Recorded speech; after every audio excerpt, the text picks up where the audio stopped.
যেটা আপনি সূরা জুমার 10 নম্বর আয়াতে পেয়ে যাবেন। এই একটা আদেশকে আমরা যদি বাস্তবায়ন করতে পারতাম তাহলে আমরা একে অপরের উপরে জুলুম করা থেকে বেঁচে থাকতে পারতাম।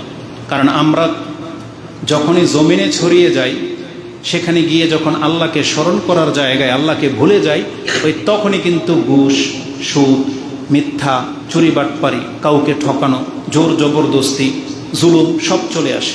কিন্তু যেই ব্যক্তিকে যে দায়িত্ব দেওয়া হয়েছে, সবাই যখন যার যার দায়িত্বে ফিরে যাবেন, সেখানে যদি আল্লাহর এই কথাটা স্মরণ থাকতো, ওয়াযকুরুল্লাহ, আল্লাহকে স্মরণ করো, তাহলে সেই ব্যক্তি কোনো দিন কাউকে ঠকাইতে পারতো না, সেই ব্যক্তি কোনো দিন জুলুম করতে পারতো না, সীমানা অন্যের জমিনে যেত না, কারণ সে আল্লাহকে স্মরণ করবে। আর আল্লাহকে স্মরণ করা মানে নিজেকে কন্ট্রোল রাখা।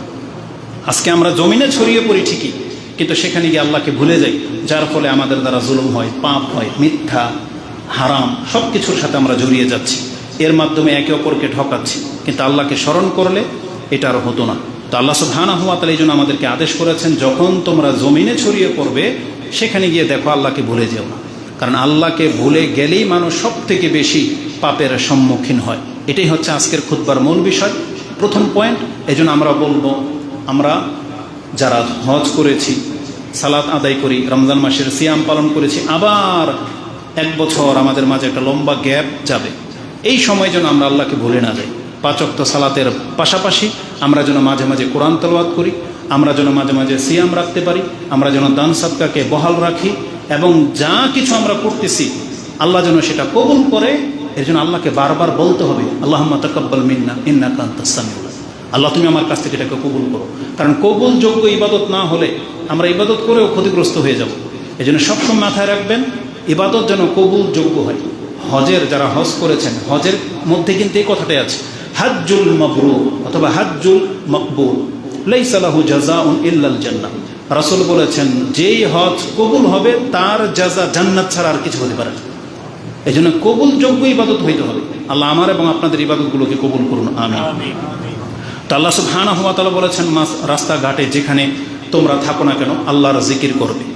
আর বলেছিলাম যে এই জিকির করার জন্য আল্লাহ আমাদেরকে কিবলা শর্ত করেনি, ওযু শর্ত করেনি, বসে না দাঁড়িয়ে না শুয়ে শর্ত করেনি। যেভাবে যেই হাল অবস্থায় আপনি থাকেন, নাপাক পাক সর্বাবস্থা আল্লাহ সুবহানাহু ওয়া তাআলার জিকিরে চলবে।